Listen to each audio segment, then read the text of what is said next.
Ladies and gentlemen, boys and girls, children of all ages, welcome, welcome, welcome to my home, the Michigan International Speedway, for tonight's feature presentation of the Fast Racing League's Mountain Dew Dash Series, presented by the Fast Racing League, TDR Racing League, and Fuel Racing Leagues. My name is Joe Twansky, always here with you right here on the JoeTowNetwork JTN. Alongside me tonight, a guy you haven't heard from in a couple weeks, Mr. Ricky Collette. Welcome once again to the booth, Ricky. Well, I'm just so happy to have you up here in the booth. We're giving Tommy a night off. He's been really grinding it out here with us here at JTN, and we know you were in that race at Rockingham a few weeks ago. You were our in-race reporter there. Um, since then, you've taken a couple weeks off from the Dash Series, took a little sabbatical, a little vacation there. Um, what's life like for Mr. Ricky right now?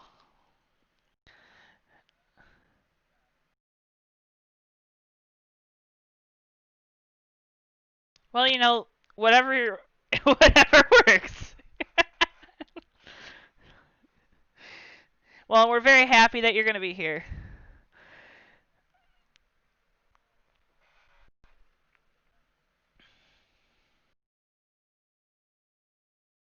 And our fans, they're going to notice tonight, there's a couple differences between the track we ran in June for Michigan. We're running a different track this evening, and that should provide these drivers with a lot of challenges. Ricky, I know I don't have any laps on this track, and I know you don't have any laps on this track. What, for these drivers that are definitely new to this track, what is going to be the biggest challenge tonight?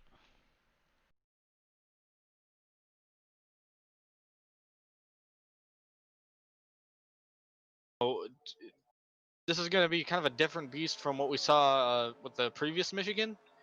So you kind of have to throw everything you know about Michigan out the window, and that means everything you know about how to be fast, how to what lines the quickest, you know, where can you make passes. But even more important than that, how hard can you push the car while still saving tires? How much fuel can you save if you're trying to save on track? All that stuff kind of factors in. It's all you're basically getting thrown into this blind. And what a night to be doing something like this. 88 laps. This is a long one. This is really going to be a race of endurance tonight, Joe. Yeah, this is a marathon. It's a marathon for our JTN crew too. We were setting up everything, trying to make sure we had all our stuff ready. We have a different production crew for the Dash Series broadcast, and Ricky, they forgot to hook your mic up, so apologize for that. They didn't hear you introduce yourself, but if we recap real quick the first 3 minutes here, you've taken a couple weeks off, gotten some rest, getting ready to revamp your commentating here for us at JTN. We're so glad to have you alongside us. Yeah, definitely, Joe. It's great to be back. I'm And glad I could make you sound like a psychopath for 3 minutes talking to yourself. hey, you know, sometimes the Bristol back in the production truck, he likes to yank my chain a little bit, but we're all good here at JTN. Reminder, you can check out a couple of our sponsors. Autosim is the new frontier in simulated racing. They sponsor our Autosim Driver Spotlight, which will be coming up later on during happy hour, as the drivers are still getting some extra practice laps. And here you're going to see the victory lane in just a second at this different Michigan International Speedway. We said it's a different track, and it's a lot different here with a crazy-looking victory lane. There you see it. And a lot of fun stuff for you guys tonight.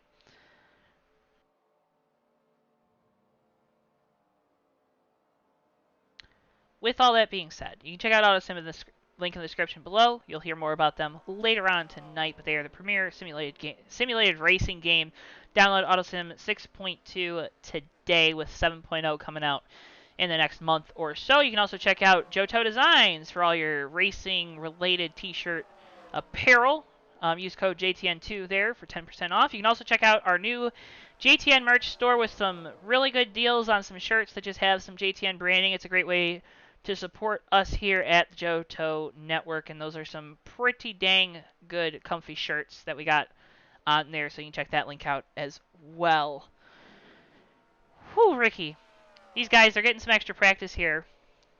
Now, we talked about, in our production meeting, our pre-race meeting, we had talked about these drivers having the challenge of learning a new track. And one of those challenges tonight is going to be their liftoff points. A lot of times at these Michigan International Speedway tracks in NR 2003, the drivers don't have to lift, but tonight they're definitely going to have to do so.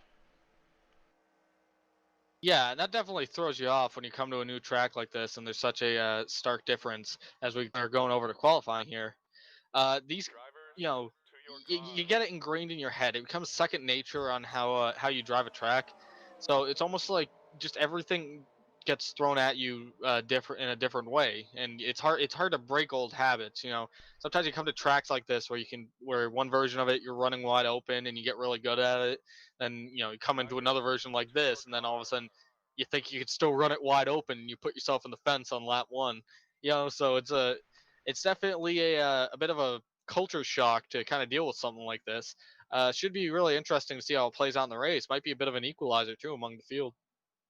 Yeah, and we're hoping that it'll be an equalizer among the field here tonight because Michigan has always been that track for all of our viewers at home that aren't too familiar with MIS here in NR. It's always been a track that's provided a lot of unique winners. I know I've won races here that I probably, at the time in my sim racing career, Ricky, I probably didn't have any good chance of doing that. But um, what kind of success have you had at MIS? Or California, I guess, because there's, brother-sister tracks. None. I'm not good at racing. Well, you know. uh, You can't tell the yeah. viewers at home that. You're our analyst. Hey, look. There are plenty of analysts out there that can't drive. Like. But I don't know. I don't know. Pick one. Pick one in your head and go with it. There you go. That's confirmation bias. Yeah, the more you know. Uh, yeah, I always loved Michigan, Joe. I've just never, I always enjoyed coming here. I've never really had the fortune of winning at one of these tracks. I believe I might have. Did I won a truck race here? I don't think I won a truck race here. I don't think I've ever won anything at Michigan. So just because I haven't won anything though, I can definitely say from experience, any Michigan is a fun Michigan. It's really fun to try to the high speeds, the drafting, the off throttle time. It all really plays into itself really well when the track's set up right. And you'll see the qualifying times rolling across the top of your screen here as drivers start setting their qualifying laps. Qualifying is going to be really important here because we have a pretty decent field with a lot of new entries tonight, Ricky. Yeah, we got a pretty big house tonight. I want to say give or take maybe like 18 guys. I think in total that we're putting down times in practice. Might even be a few more than that. So a lot of faces out here tonight. A lot bigger of a field than we've seen in recent weeks. Definitely going to make for interesting race. Make qualifying a lot more important.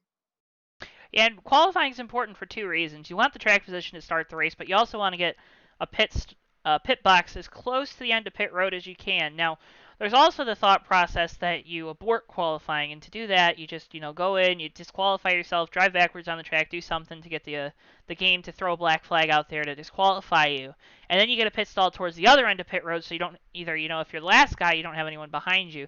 Have you ever tried to manipulate the qualifying in that sort of way?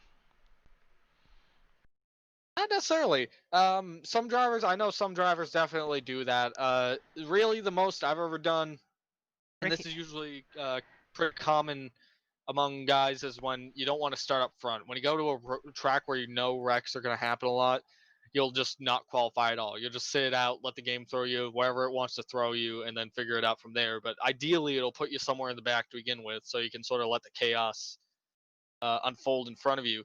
Older versions of Michigan, some other versions of Michigan that we'd run, the fast version that we usually run, is very sensitive on cold tires, and that would usually be a good example of a time when you'd want to just skip qualifying and start back because you don't want to let everyone kind of wreck in turn one on that first lap and then pick up the pieces from there.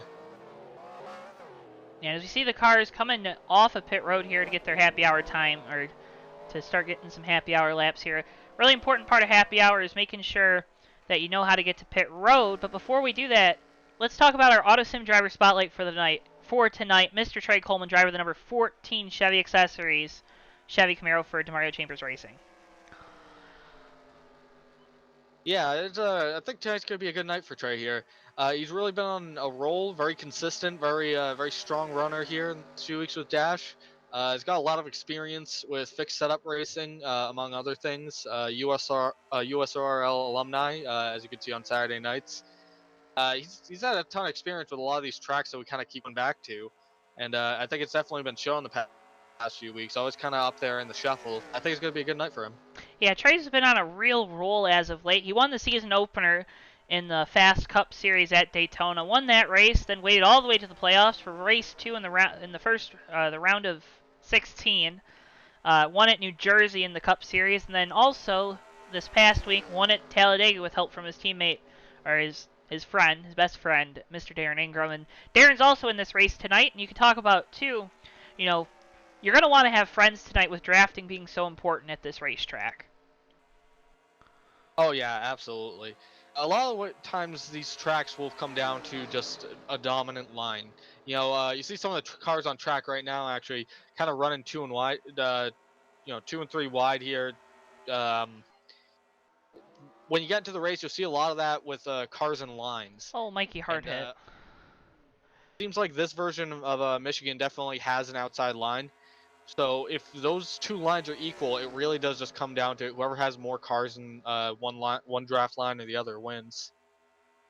So you really got to make sure that you got some people that are going to be willing to back you up as you make runs here.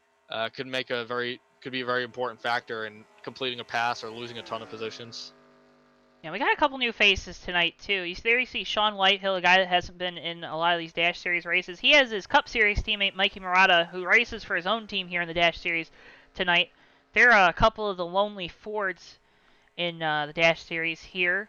You also teammates, the Chevy Alliance here in the Dash Series. We've seen it all season. Those Chevys are really in tune with each other. We saw it at Michigan earlier this season. We also saw it at Charlotte. Those alliances are going to come in big tonight, but you're going to have to be able to manipulate the different lines here in these corners. Yeah, absolutely. It's like I said, it's all just a numbers game. So it's whoever you can cash a favor from this race, you want to do it. Yeah, there you see Cosmin Ionishu? I'm thinking I'm saying that right, Ricky. Yeah, I think it's Ionishu. There you see he's in the He'll 70. he'll get mad at us after the race if we do it wrong, but that's Yeah, how you know if you did it wrong or not. So I want to trial say and it's error. Ionishu. But there you see him in his 76. He's a new guy. Well, not new guy to a lot of people in the NR community, but new guy racing with us here in the Dash Series tonight, making his first start in a while here. You saw Darren Ingram also on pit road. Andrew Lemke, Matt Watkins, the resident superstar in the Dash Series, wins like every single race here. It's a wonder how we don't pick him every week. Tyler Stallhood in that Donut Media Toyota Super Supra. Brian Wolf in the Fluid Studios 29 also here. Ricky, why don't you take us through our starting lineup? I'd be glad to, Joe. All right, for tonight's starting lineup, taking up the pole position will be Ricky Johnson in the 93 Chevrolet. Coming up in second will be Matt Watkins in the 15 Toyota. In third place will be Cosmin Ionishu in the Grunt Style 76 car. Trey Coleman will be in fourth, 14. Randall Coleman rounds out the top 5 in the number 9 Napa Chevy. Alex Sufert, I don't know. I never had to pronounce his last name out loud. It's okay. We all get it. Souffle in the 26 car starts in 6th, followed by Cody Luke in the 7th position in the number 4 Chevrolet. Andrew Lumpke in the 42 will be in 8th. Robert Bauckham in the 18 will follow him in 9th place. James Moore in the 07 rounds out the top 10. And we have Tyler Stallhood in the 27 Toyota.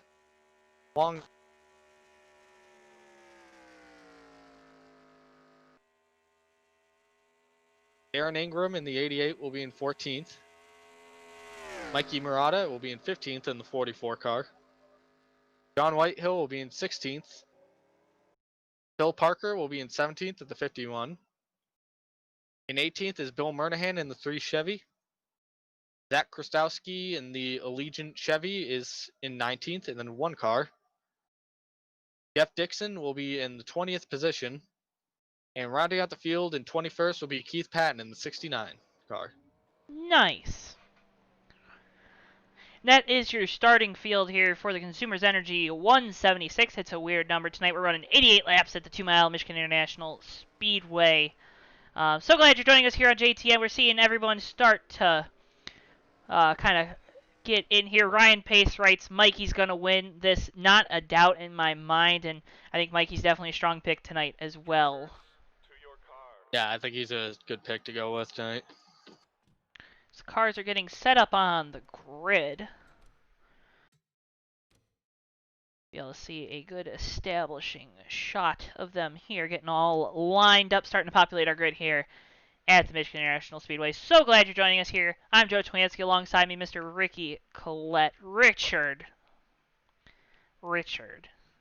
You gotta use. Joseph. You gotta see. We gotta use our professional names. We gotta use our professional. Joseph. There's only two people that call me. There's a boy. You know, whenever you hear your name, like the long formal version of your name, you know you're in trouble. So we're gonna keep away from that because I don't want to be in trouble tonight here at my home track. I'm having a good time. Drivers, start your engine! As you hear the command. Oh, what are we doing? Did they just reset? All that pomp and circumstance for nothing. Yes, they did. Oh my goodness. Oh my goodness.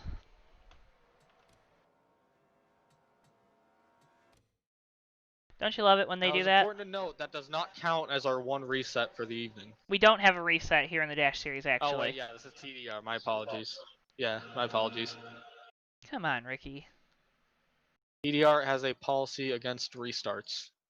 Yes, because you have to get it right the first time. The first time. It's 88 laps tonight.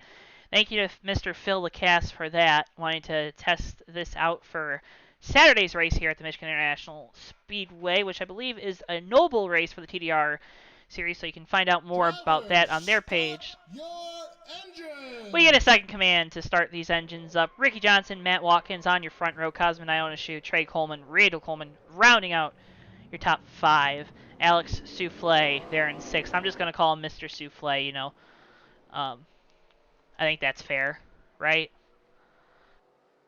Yeah, I think that's fair. Ricky, what's the best souffle you've ever had? I've never had souffle. Oh, wow, me neither. Alright, moving on. So glad you're joining us here on JTN. I'm going to get a sip of water before we get going here. Refreshing. You can get some beautiful Michigan water. It's pure Michigan. Pure Michigan here at the Michigan International Speedway. So glad you're joining us here on JTN. Thank you for tuning in. It's a little delayed of a start. We're usually starting closer to 9 o'clock. It's going to be a long race. It's a marathon tonight. These drivers have it in. Well, these officials have it in for these drivers tonight. They're going to be working on the wheel. They're going to be sawing on the wheel. They're going to be doing a lot of things to that wheel tonight. Again, so glad there you see Tommy Bordos tuning in on his big screen, taking the night off after a dominant performance over in the Not Ghost race, which you can catch on the online racing network on Twitch. But we roll through turn 4 with these beautiful yellow walls. There you see some big scratches. Ricky Johnson's going to have command of this restart with Matt Watkins to his outside. They wait. Green flags in the air. We're underway racing at the Michigan International Speedway.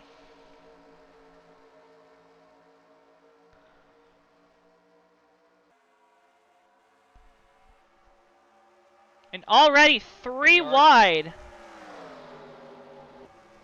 You already see it right there, Joe. At 14, and Trey Coleman made sure he was right on the back bumper of the 15 on that start. Get as much of a push as he can. Try to see if he can help Watkins get that lead. Looks like Rick Johnson's going to hang on to it on that low line coming off of 2. Well, you got to do that. You got to get a really good start. You don't want to lose positions on these restarts because that's the easiest way to get them is when you're bunched up. You don't want to get single filed out. Give Matt Watkins the lead at lap 1. Yeah, they're definitely double file here, Joe. Doesn't look much different than the pace laps right now. Yeah, we're 3 wide for the 5th position. Cosman's going to take that with Seifert falling back into 6th. A lot of jostling throughout this field right now. Yeah, you see a big wad back here for 8th position. Robert Bacham, Cody Lee, Kwong No, Darren Ingram, all were just clustered together there going down the back straightaway. They fan out a little bit now, but they were all packed in. The 42 was coming up right on them. Andrew Lemke. Looks like they all kind of decided to let off, pace themselves a little bit, but these guys are really not giving each other much space out there. Well, and Ricky, we talked about tire wear. These drivers, they were complaining there was so much tire wear tonight. Tires were going to fall off, their speeds were going to go down, and they're racing like crazy on this restart. That has to be them using up their tires. Oh yeah, absolutely. You know, the harder you throw it into the turn, the more you got caught up in the wall. Turn 3.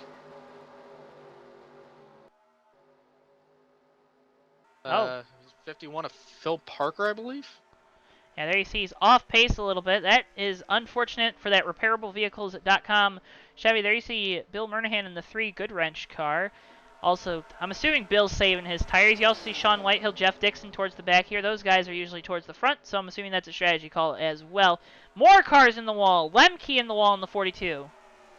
Yeah, Joe, I apologize for the startle there. That 15 was that 51, I mean, was a 4-wheel slide going through turn 3. I don't know how we saved it. The wall really did just kind of keep him from doing a full 180 there. Well, in these walls tonight, they are not safer barrier walls. They are hard concrete walls, so that'll be another thing to watch out for to make sure these drivers climb out of their sim rigs okay. Yeah, these walls can definitely ring your bell if you hit them too hard. Definitely want to be safe tonight. But apparently they can also be a safety net for you. Oh, Tyler Stallhood really wiggly off of turn 2. Wiggly? Is that a term? Is that a racing term? Yeah, wiggly works. Yeah, well, he's wiggly. Well, he's fast. Tyler Stallhood hanging strong in 6th here. You know, you've just been seeing it little by little, that 27 machine. Stallhood, no stranger to NR, no stranger to fast. Took a rather long sabbatical. Got to have been like, I don't know, a year and a half, maybe even a little longer. Came back into it. It's been slowly knocking off the rust, and they see him running right on the outer fringe of the top 5, doing pretty well for himself. Yeah, we're watching these guys. You talked about, too, how we're going to have multi-grooves tonight, but right now it seems like that bottom line's the preferred line.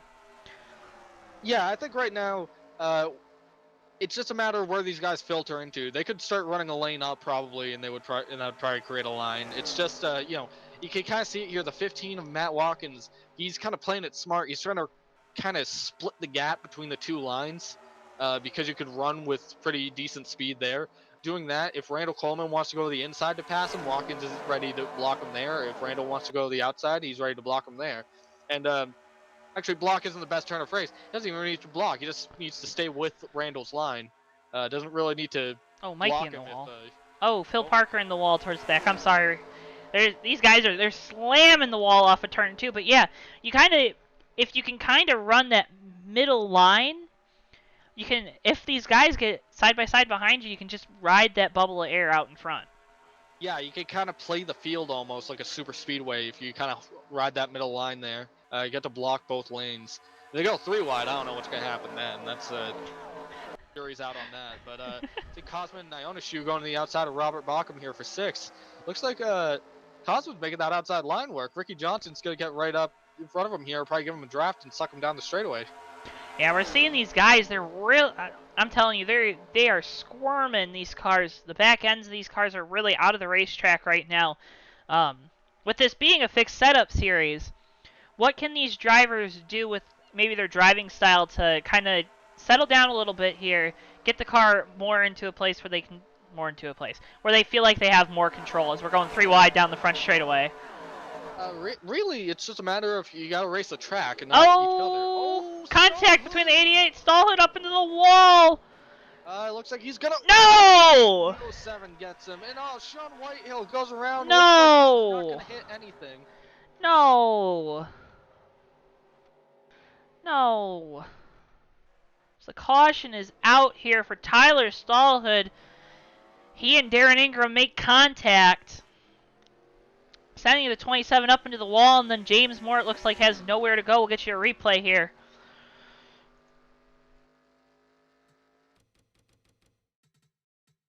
Yeah, you know, Joe, honestly, as you're watching this wreck here, it almost looks like no one got a whole ton of damage off that. Stallhood, you think Stallhood should have been more damage from that, but he took a pretty good shot to the rear, but not seeing a ton on track right now. Moderate damage tonight, so it does play a little differently than realistic. But John Whitehill here in the 18th spot, just limping around the track on a flat tire, though. Doesn't want to go a lap down, so he's just toughing it out until he can get to pit road. I don't think the 12 really caught any damage on that, just went for a little spin. Yeah, you saw the 27. I made contact with the side of the 88. Don't want to pin that on anyone here. 88 took him and Ionishu 3 wide there in the corner. Um, Yeah, absolutely, Joe. You can't really pin. I wouldn't pin that on anyone either.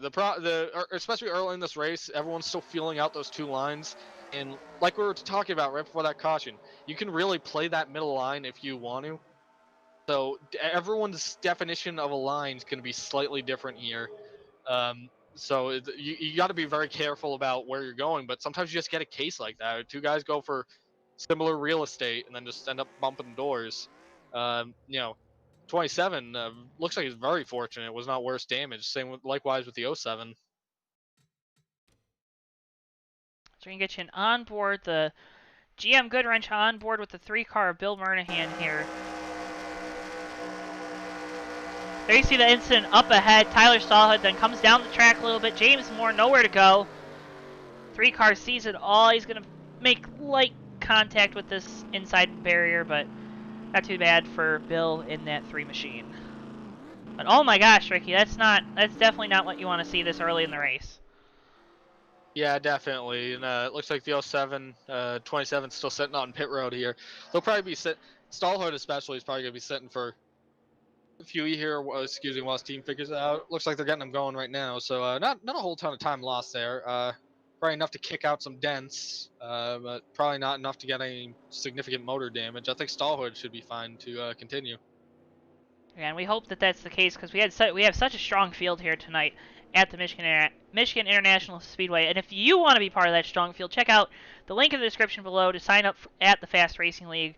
Currently racing 2 nights a week here in the Dash Series, Tuesday nights at 9 o'clock, and then the Fast Cup Series, which is winding down its season. 3 races to go there in the playoffs at 8:30 p.m. Eastern Time on Wednesdays. You can also check out our Fast Racing League Cup Series race recaps. Those come out Thursday nights at 9 p.m. Eastern Standard Time. The pace car lights are still on. You see Brian Wolf down on pit road. A lot of guys coming to pit road again here. Is that just top off on fuel? Yeah, just top off on fuel. I imagine, caution flag, sometimes that kind of throws a wrench into your fuel run a little bit. These guys, they got to plan very far ahead with how long this race is. So anything that kind of changes what your fuel strategy is going to be later on, you got to account for right now. So, in the back, or maybe, it wouldn't be a bad time to top off and just for good measure have a little extra in the tank. So some of these guys will hang around too. You saw the 36 and the 29 do that, hang around front, just to lead a lap, just to say they did get those bonus points. That's always what I used to call the Randall Coleman method. Any race you race with him, you could be racing, you could be racing literally anything. You could be racing shopping carts with him, and he's gonna be like, "I gotta lead a lap. I need the points." Well, and Randall currently is our points leader here after our first 2 races for segment 3 of the Dash Series. So great job for that 9 team. They won at Rockingham. And then last week we saw the spectacular finish at Indianapolis. So a lot of great racing here going on in the Dash Series. There's been a little bit of parity as of late. Really great to see. And again, you can be part of that by visiting the link in the description below. Pace car lights are off, Ricky. We're going to be going back green flag racing next time by. Yeah, Joe will be going green next time by. Face to keep an eye out for here. Robert Bockham kind of leapfrogged a bunch of guys on pit road there up to 4th place. Bockham definitely no slouch when it comes to fixed setup racing. He's definitely Cosmin Ionishu as well, right there in 5th. This should make for a pretty good restart here. A lot of really talented guys that are right in the top 5, all of them. Really, it's going to get a little dicey here, I think, Joe. And one guy to look out for, too, guy that's always aggressive on these restarts, that 88 of Darren Ingram. He's going to be starting 7th. On the inside behind Iona, or yeah, 7th behind Iona Shoe here. Wouldn't be surprised if, you know, if there's a slip up somewhere in that top 6 if Darren springs on that opportunity to try to make a pass. Oh yeah, you definitely got to at this track. With any track where there's anything draft intensive, you want to any chance that you can get to leapfrog someone, you usually want to take it. Usually pays off later on. Yeah, and that's what a lot of these guys are hoping to, you know, these guys that got out front now on this restart. We got that front row again. Same as last time. Ricky Johnson, Matt Watkins, Matt on the outside, Ricky on the inside. See if Ricky can get a better restart here on the inside as he lost the lead to Matt on that initial start, but we'll see how that works as the pace car pulls off, goes down makes the large left-hand turn down pit road. We wait into the restart zone. Green flags back out, racing once again here at Michigan. Look at them, nose to bumper, the 93, the 9, and the 76, all on that start. It'd be interesting to see if Ricky Johnson gets any kind of push from that. Well, don't look now. I said watch out for Darren making a 3-wide move. Mikey Murata makes a 3-wide move, goes to the inside of Darren, and Darren's sliding back a little bit here on this restart. Yeah, it looks like that 44 Motorcraft Ford really starting to hook up here. Murata starting to move. And he's going to push Iona Shoe in that 76, try to get past the number 9 car, Randall Coleman. Yeah, it's going to be interesting. These guys are just kind of bottled up behind the leaders right now. Randall Coleman bobbles a little bit, but doesn't seem any worse for wear on it. Yeah, it looked like he was going to try to make a move on Robert Baucom there, his teammate in that 18, and just decide better of it. Yeah, that's a smart move this early in the race. As you see the 93 and the 15 still side by side for the lead here. Be interested to see who gets the run coming off the turn. Iona Shoe's pushing the 93, so you think that Ricky Johnson there might get the run. Oh, James Moore around towards the back of the packs. 07 car around, no one makes contact. But that's going to bring out a caution here. I believe that's going to be Matt Watkins, still your leader. But that 07 car, oh so loose off of turn 2 with same case with a lot of these guys, and he's going to bring out the yellow. Yeah, and Joe, that looks like that was just an instance of cold tires. I touched on it earlier. Some previous versions of Michigan that, you know, fast TDR, especially fast, have run in the past. Very sensitive on cold tires. It looks like this Michigan's no different on that. You know, these high speeds, the tires have to take a lot of load. You kind of sacrifice some low speed stability. You get that high speed stability. You know, that first lap or two, you really got to be careful to make sure that you don't overdrive it because the car just really, really wants to rotate on fresh tires.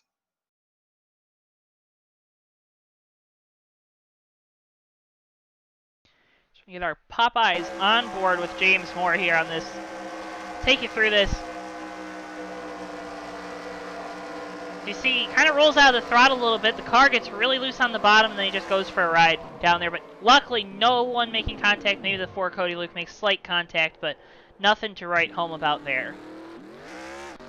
Yeah, and you know, sometimes that's all she wrote when you roll out of the throttle in turn 1 at Michigan.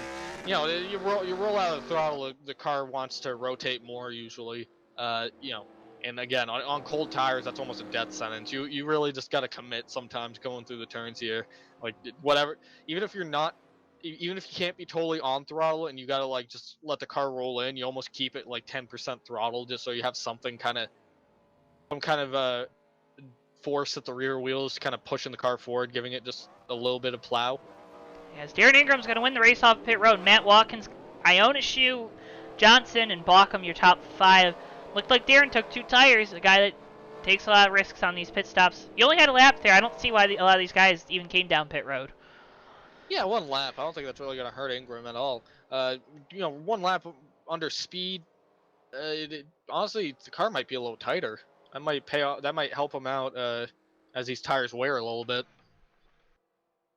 Yeah, it'll be interesting to see that black and gold colored machine looks fantastic out on track.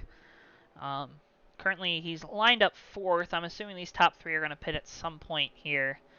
Moore obviously has to pit because he caused the caution, but we will see. So Ricky Johnson's going to line up 3rd. Iona Shoe 4th. Baucom 5th on this restart. Yeah, and Joe, in chat, the irreplaceable, infamous Ryan Pace, said little thing that we missed on that wreck. What the 4-car Cody Luke did there, incredibly evasive move that he made on that. He cut the wheel right and slammed on the brakes as that '07 was spinning. Just barely avoided broadsiding him like the '07 did to Tyler Stallhood the previous wreck. Went back and looked at it. Very very dicey move by Cody Luke to stay out of that wreck. Very impressive. Yeah, and that was a really good run there. And he's running that watermelon car, isn't he? Yep. Well, Tommy Bordeaux writes in, "Hey JTN Booth, I got a question. What condiments do you like on a hot dog?" And I don't think you're gonna say that you like watermelon on your hot dog, Ricky, but I mean, I'm not gonna knock it if you say it's that good. I mean, I like watermelon with my hot dog. What kind of condiments do you like on your hot dog, Ricky? I'm a ketchup person. I'm a ketchup degenerate. I will literally soak a hot dog in just Heinz ketchup. The entire city of Chicago. It will take more ketchup than meat every single time. The entire city of Chicago just let out the largest scream ever after hearing you say that, Ricky. But a little bit of ketchup. I honestly don't like if a hot dog's cooked right, you don't really need any condiments, right? I mean, it's got that perfect char on it. I mean, there's a right and a wrong way to cook a hot dog, so. See, I'm on the different end of that. I don't just like a straight hot dog, but it feels like there's something lacking. Like you need some kind of topping, even if it's not ketchup, mustard, relish, onions, something to just sort of accentuate what's there, the meat taste. Yeah, and as we were talking about hot dogs, someone that might end up looking like a hot dog after this restart, Tyler Stallhood, he stays out here as we're going to get one to go, so he's going to take the lead here. Yeah, Tyler Stallhood making even a bigger gamble than Darren. Again, they only ran one lap, so on paper, Stallhood's tires shouldn't be much different than the rest of these guys. Since he's already had a heat cycle through them, it might actually grip up a little better on that first lap. It'll be interesting to see if that pays off over a run. I don't know how hard. I wasn't really paying attention to how hard that 27 was. How hard he was driving that run, but I know he had just previously been in a wreck. I think he was hanging around the back, just pacing himself. So I don't think be interesting play. I don't see how it could backfire too badly. Yeah, I mean, the only thing you got to worry about is maybe the experience.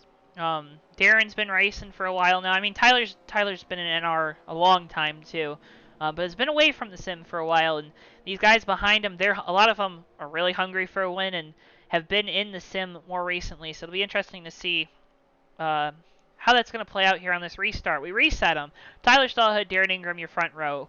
Second row is going to be Matt Watkins and Ricky Johnson, 1593. And then third row, Robert Bauckham and Randall Coleman as the cars roll through turns 3 and 4. We're going to be going back green flag racing here to take lap 20 of 88, Ricky, as the cars roll. They roll. Stallhood and Ingram hit the gas. We're green flag racing again at Michigan. Yeah, it looks like the field really did not bunch up on that start. Really going to help Stallhood at least get this lead at first. Darren Ingram immediately going to the inside. Actually, you know what? This 27 might be reeling back a little bit. You might be trying to stay out of the way. Oh, he gets close to the 15. A little bit there. Looks like we had a car. Bounced off the wall there. Yeah. He's still straight. I saw a big black spot just go boom on the screen. I don't know what that sounded. Oh no! Ricky Johnson, Randall Coleman up into the wall. Trey Cole. Oh, Bill Murnahan. Oh my God. Oh my word. Dixon over on his roof for the second week in a row. Good heavens. I don't know if there's anything good about that, Ricky. It's... Oh my goodness. Oh my goodness. Look at all of these cars. Ricky Johnson with damage. Murnahan badly damaged. Looks like Randall Coleman. Very, very, very important points implications for Randall Coleman here, being in that. Looks like he doesn't have a ton of damage. Definitely kicked in that right side, but looks like he's relatively clean. Ricky Johnson looks like the rear end's just kicked in. But James Moore in that 07, he has had a very rough 21 laps here at Michigan. Looks like he is going to just stuff it into the pit wall and end it there. You get you a better look at this. Some of these cameras down on this end of the track aren't the greatest, but you're going to see Randall Coleman Randall just ran into the back of Ricky Johnson. I don't know if something happened with Ricky there, but Randall was up and over on his roof. I know you said it didn't look like he had a lot of damage, but looks like he was up and over on his roof. A lot of right side damage on that car. Yeah, I don't know, Joe. That's interesting. I mean, they're running so close together. It's totally plausible that maybe the 93 Johnson just let up a little bit and Randall wasn't expecting it. Randall was really pushing him on the start. Really pushing him on the start there, trying to get them going. As you see Trey Coleman, it looks like he blinks in and out. He got really loose there and then continued to get loose while he was out of the game and made hard contact with the wall. That was our Autosim driver spotlight, Trey Coleman. So we're not doing so good with those driver spotlights here as of late. Yeah, Joe, I'm going back rewatching this. Very interesting. If you go back and watch this, the 93 Ricky Johnson, he goes into the turn doing about 190, drops down mid corner down to about 180. Randall Coleman's still doing like 185. So that 93, I don't know if maybe he got a little tight, was trying to lift off to keep his groove, but I think Coleman just wasn't anticipating a checkup. Yeah, that's a lot of tough breaks there. We're going to get you one more shot. Our GM Goodwrench on board with Bill Murnahan here to kind of show you what it looked like for a driver here. And my apologies to Tommy Bordeaux, asked in the chat where Huang Do was. The 58 TWV Toyota is retired, 20th position. Yeah, oh my gosh, violent hit for the 3 car there. You see Jeff Dixon over on his roof too. That was crazy, Joe. Jeff Dixon's still on track.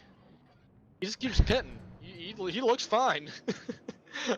He just had a slow roll there. He got out. Jeff Dixon in the 36 Kroger machine got out of that cleaner than a lot of guys, and he was the only one that flipped. Yeah. No, Randall flipped. Randall flipped too. Oh, yeah, Randall flipped too. My apologies. Did Randall do a full roll? Yes. Yes, he did. I don't know if he rolled, but he was over on his roof. That's never good, Ricky. That's just... Oh, that's not good. Yeah, Dixon did a good old-fashioned tumble there. Rolling, rolling, rolling. Keep them doggies rolling. Trey Coleman got caught in that too. Looks like Trey Coleman, the 14s, some of the dents loose. That 14 machine's looking pretty good. So maybe, there's something. We do these driver spotlights when I'm here, and I swear we always jinx them. Maybe you're the jinx. I know they were saying that the driver spotlight was the jinx, but I might be the jinx. Then again, we didn't say anything about Randall tonight, and he wrecked. So well, am I really the jinx? Well, I'm sure my presence is the jinx. He'd like you to think that, but I think let us know in the chat. Am I a jinx? I think Randall just shouldn't run people over. All the drivers, we see Ryan Pace being very thoughtful about his fellow drivers. He asks, are all the drivers okay, like any injuries? And so far, thank God these sim racing cars are very safe as we get one to go here. No drivers are reporting injuries at this time. Very interesting position change with that incident, guys. Here, definitely is gonna change the flow of this race. Trey Coleman, Randall Coleman, no relation, still on pit road. Just getting some last minute repairs. Be interesting to see if they still have speed. Coleman flipped, so I don't. Coleman flipped, but Coleman had all the dents pulled out on his car, so I think Coleman's gonna be better than Coleman here. Well, something like that, right? You're not going to be wrong. Like that. You're not going to be wrong either way. So Mikey Murata, Zach Krastowski, Andrew Lemkin, Alex Seufert. Yeah. Souffle. We're going to mispronounce his name every single time. Be prepared for midway through this broadcast where I just stop trying and start calling him whatever I want. The 26 car. The uh, 26 car. are going to be your top 5 here on this restart as they're going to be coming through 3 and 4. Pace car is going to make the hard left turn down pit road. We're going to hopefully get a lap of green flag action in. It's a long way tonight. So it looks like our lap counter might have goofed up. We're waiting. We're waiting. Green flag's back out. We're racing again at Michigan. And Matt Watkins gets a good jump, but Zach Krastowski's right in his tailwind there. He's making a charge on Mikey Murata for second. Yeah, it looked like we were 3 wide there for a second. 26 gets to the, well, goes through the middle. Now looking to the inside of Mikey Murata for third. Oh yeah, that 26 of Alex Soufert. He's really starting to make a charge here. We haven't seen this 26 up front a lot yet, but he getting a push from Darren Ingram. He might be able to take second position from Zach Krastowski. Yeah, as he continues to push for that second position. One guy on his way towards the back, though, Mikey Murata, he's fallen back to the 5th position here. Just not a great restart for that 44 team. Not a good restart, but you know sometimes it's a hand you get dealt. Looks like that 44 is fine. Mikey's nice and fast. He'll make up those positions in no time. Yeah, we saw the 42 had a big moment there on corner entry. Got really loose going down into the corner. Almost made contact with the 76 of Ionishu, but those drivers keeping it clean as now the 18 of Robert Blockham looks to his inside. Yeah, and like I said, Joe, cold tires, you know, on these early runs, you really got to be careful those first few laps. 42 got lucky there. That wasn't anything worse. 3 wide here for 5th position. Yeah, that 76. Ionishu can make any leadway here.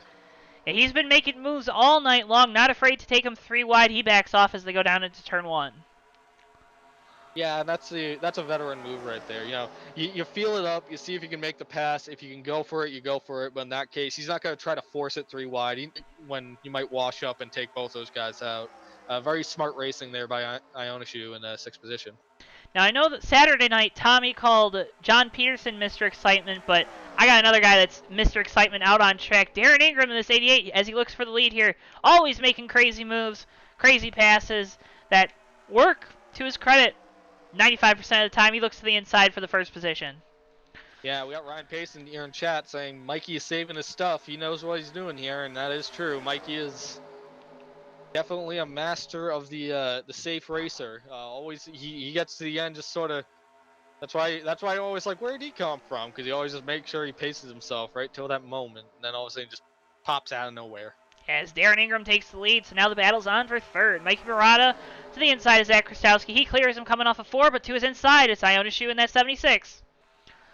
Yeah, it's going to be interesting that 15 and Matt Watkins can pass Ingram again. The 15's been pretty much leading most of this race. He hasn't really had to ride behind anyone yet. As we continue to click off laps here, Ricky, we're having some issues in the graphics department with our lap counter. What lap are we on? We are on lap 29 of 88. Well, as we continue to work these laps away, thank you so much for joining us. Great racing action here. 42, Andrew Lemke looking way inside of the 26 of Souffle. Rightfully backed off, but he made a dicey move there going into turn 3.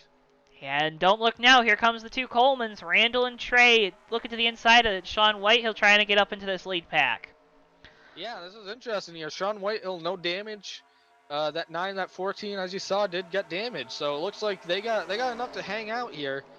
Be interested to see if they got enough to make a charge back up front. Sean Whitehill goes kind of high off turn 2. Mikey Murata around on the backstretch. Mikey Murata around, makes contact. Oh! 51, Phil Parker, 36. Jeff Dixon goes for a slide. Oh, my word, Joe. Not your word. What are we doing? You gotta slow down for these wrecks. Ah, my goodness. I mean, you gotta slow down for these wrecks, man. Man, it's the same story every single time, it almost seems. Not a lot of visible damage on anyone here. Mikey Murata, no visible damage on that 44 car that I can see. Somebody took a big shot from Phil Parker there, but the 51 machine doesn't look too worse for wear either. Yeah, it looks like it's the 42 Lemke who got into the back of Mikey. It looks like Mikey might have had a lift coming off the corner a little bit, and that the 42 just had a huge run, looked to the inside, tried to made an aggressive move, was not clear of the back bumper of the 44, and sent the 44 around. Yeah, and Joe, that 44 went way up high coming off of turn two. Mikey Murata, I don't actually. He got very close. If he did not hit the wall, he got very, very close. Yep. Yeah, he just barely got away without grazing it. And I think the 42 just saw that he did that, saw that he got tight there, knew that he was slowing down, and tried to make a move, and just sort of missed time to pass. But Yeah. 44, Mikey Murata just kind of went for a spin there. Had a small bump off the wall with the rear of the car, but not a lot of contact on that 44 machine. Yeah, and thankfully so. Hopefully he can continue to go on here, as we've had 4 drivers retire. Ricky Johnson, James Moore, Bill Murnahan, and Huang Do all retiring out of this race. Tough breaks for all those drivers here. I'm going to try to get some of our stuff reset real quick for you guys at home. Try to get this lap counter working again. As we're under caution, we're working lap number 32 of 88. Race off pit road here. Matt Watkins wins it again, but Cosmin Ionescu comes up in second. Robert Bauckham in third. Like I said earlier, some really Matt Watkins. Not much else can be said about Watkins. He's been just spanking the field at some of these bigger tracks, mile and a halves, 2 milers. He's really been picking them up and putting them down in the wins department. But as we said earlier, with Ionescu and Bauckham, big fixed setup veterans, been around literally everywhere. Ionescu, an FTF alum. They there's a lot of this will be a very interesting restart. These 3 guys all duking it out for that first position. Yeah, it'll be interesting to see how that ends up shaking out here. It's like Here's we're Jeff Dixon still rolling around on track there. That 36 Kroger Chevy is definitely built like a rock, as Chevy used to say. It's flipped, it's been off the wall, people have hit it, people have spun it, and it's still running, and it still doesn't look terrible.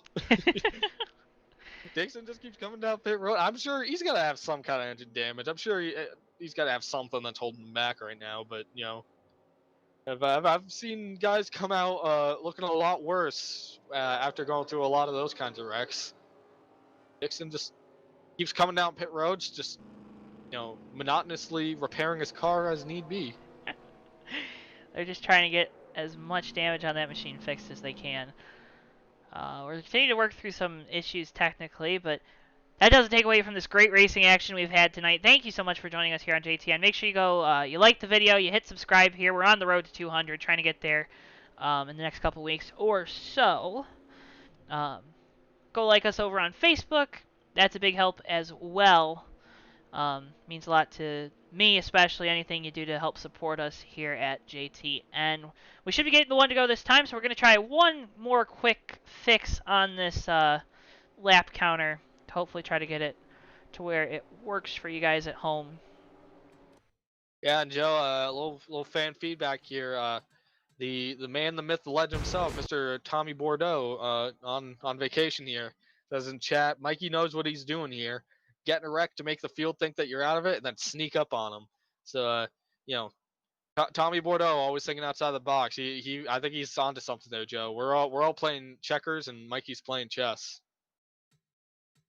I would not be surprised because Mikey is definitely. If Kevin Harvick was the closer, Mikey is the super closer in these races. Always knows how to be where he needs to be at the end of the races to get the best position possible. We're getting ready to. Oh, my apologies. Go ahead. I was just going to say, we're getting ready to go back green flag racing. Matt Watkins, Ionescu, Robert Bauckham, Zach Krastowski, and Randall Coleman, your top 5. Yeah, and I was just gonna say, a good segue though, Joe, because better than what I was gonna do. But the 15 there of Matt Watkins gonna be on the inside. Interesting, because I think he's been on the outside the last couple of restarts. See if Ionescu can get a jump on him. It seems like that outside line is a bad place to be on these restarts. I think, especially on cold tires. At Michigan on cold tires, you can throw it in a lot deeper on the high side on that first lap than you can on the low side because the car's going to rotate more near the bottom. So might be a blessing in disguise here for Ionescu to not win that race off pit road. It would be interesting to see what happens. Yeah, it will be. Again, still working through some issues with the lap counter. We're going to see if it works this next green flag run. If we get another caution, we'll break away from the stream because I know there's a hard reset we can do here to get that working for you fans at home because we want to make this experience the best as we can. The pace car takes the field through turns 3 and 4. Makes the hard left turn down pit road. We wait, we wait, we wait. Matt Watkins, Iona Shoe on the front. Matt Watkins, Cosman, Iona Shoe on the front row. They wait. Green flags back out here at Michigan. Yeah, it looks like they're going to be side by side, Joe, as they're going to turn 1 here, lap 35. Iona Shoe's getting a good push from Zach Rostowski there. Looks like, he's going to put it close on Baucom and take that second position. He does a great... Oh, Randall Coleman really loose off the corner. Checks up that whole inside line. Darren Ingram now 3 wide. Or looks 3 wide for a second there. Yeah, that's what I said about those cold tires. Bottom turn 1. I think Randall tried to make a move there, and it just wanted to slide up on him. Yeah, we're single filing out here towards the front, though. Pretty quickly as now Ingram looks to the inside of Baucom. This is for the 4th position. With Iona Shoe's got a big run on the inside of the 15 here. Looks like he's going to take a fight for the lead. As they're fighting for the lead, now they're fighting for 3rd. Ingram looking to the inside of his teammate. We got all kinds of battles here up inside the top 5. Yeah, the way that set that up, Joe, the 76 set that up was interesting. Coming off turn 4, he took a little different line, just got a big run on the 15, used that draft, but he didn't get up to the 15's bumper. He ducked out of the way early, got the most out of that slingshot, give Watkins the least amount of time to kind of recognize what he was doing, and just sort of slowly crept up alongside him. By the time they got to turn 1, he was at his door as 76 Cosmo Iona Shoe takes the lead. Yeah, great run for that 76 team, making their first start here in the Dash Series. Great to see Cosman back out here racing with us at the Fast Racing League, and now leading here at Michigan. Yeah, we got Zach Rostowski on that one car, shuffled back in this front group. Darren Ingram looking to the inside, trying to make that pass. Rostowski's been good at these draft tracks. I believe last time I was around, we had him as a driver's light. Definitely seems to have a knack for this kind of racing. As now Darren looking to his inside, trying to make a pass. Has that 26 car right behind him, giving a huge push down to turn 1. Now looks to the inside for just a second there. Sometimes these camera angles, oh boy, they can be deceptive. As we're watching from our monitors, as we're not allowed to be at the track right now. Yeah, that 26, Alex Sandman, though, he's getting up close on that one car, Krastowski. Oh. He's getting a push from the 18 right behind him, too. He's setting up for a pass here, but I think it's going to be on the 1, not the 88. As he continues to look, we're getting some warpy boys out here. As they're kind of snaking almost. You see that Indianapolis in the Indy 500 a lot of times. You see the snake down the front and back straightaways, and we're starting to see the snake here at Michigan down the front straight with blah, blah, blah, blah, blah. Come on, Ricky, I can't. Oh, we're starting to see the snake here down the front straightaway. As again, big moment off the corner. 15 of Matt Watkins got really tight, and that made the 88 check up. Yeah, Joe, honestly, it looks like right now 76 is trying to kind of snake out of the draft so the 15 can't get it, and the 15 playing into that game. Darren Ingram, the 88's not having it. He was definitely trying to get by him there. It looks like that 88's going to get a big run going into 1 here. It'll be interesting to see if he takes it somewhere. Looks like he stays in line for the moment, but that 26 of Alex Shoehorn there. Looking at the inside of Zach Rostowski once more. How many different names are you going to have for him? Oh, looks like Tyler Stallhood towards the back. He's going around. Oh, Stallhood is around. He's still under green. Yeah, he stays on the apron, so out of harm's way. That was a big save. Managed to not hit anything. We'll go back to our leaders. The battle for the lead continues to heat up. Matt Watkins to the inside of Cosman Iona Shoe. Yeah, and don't look now. Darren Ingram with that 88 is coming right up behind the 15. When he gets to Watkins here, I don't think he's going to be content to sit there and ride. I think he wants that lead. He wants to go take this. And the Seaman, 26, Alex Seaman in that white machine. He's sitting there in 4th as the 18 of Baucom looks to his inside. Yeah, Robert Baucom coming back up through the field here. Brian Wolf for the 29 also popping up in the outer fringes of the top 5 here. That 18's going to get big help here. That Iona Shoe came down the track a little bit. He's going to get drafted. Oh! Darren Ingram with a big wiggle off the front of Alex Sandwich. That was a. Looks like that 26 just gave him a weird bump, and it got him a little unstable. Great save by Ingram. These speeds, you really again. don't bounce back from that a lot. You know, we had such a serious, scary moment there. Then you called him Alex Sandwich, and I just stopped losing it, man.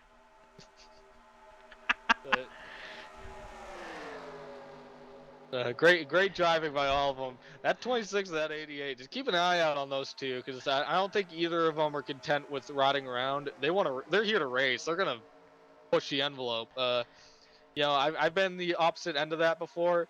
It is teeth-grindingly infuriating to deal with as a driver, but as a fan, it makes it so much fun to watch. We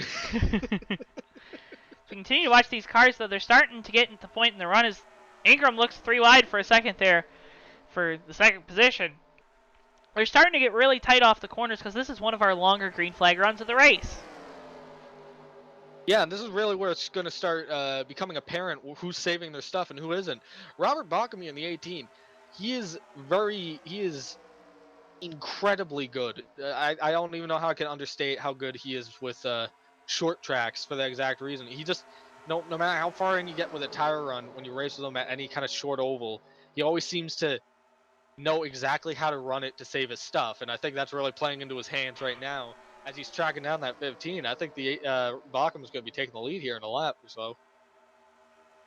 Yeah, but we continue to watch. Ooh, Darren Ingram slides down front at 26. Some of these cameras, man, they're so deceptive here. But these guys that are just running so close to each other, I don't know how they can do it without. As the 76 of Cosman looks to the inside of Darren for third.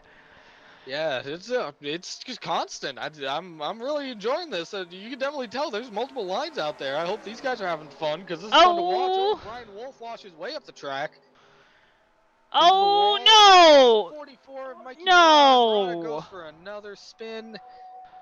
No! Looks like that's going to be the only contact the 44 gets as we are under caution again. No. Lap 45. Well, and this is going to allow us to do a hard reset of our stuff. But before we do that, we're going to get you a view of this caution here. Yeah, it just looks like Brian Wolf and Darren Ingram, kind of a similar story from what we saw in the first wreck of the day. Two guys, they're running their own lines, and they just kind of got a little too close together. The air, they just touched a little bit, and the 29 just shot hard right. Not much you can do in that case. It's just a bit of a racing deal right there, but Eki Murata nowhere to go. But looks like he'll keep going. As again, this is the second time we've seen this tonight where the 88, he makes contact with someone down in turns 1 and 2, and that sends that other car up the track and then ends up causing a yellow. But unfortunate for those two drivers here. But fortunate for our graphics team. We're going to do a hard reset here.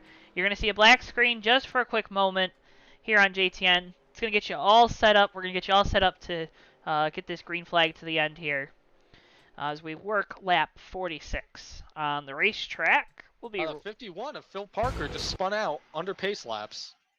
And, of course, the cameras weren't rolling, Ricky, so...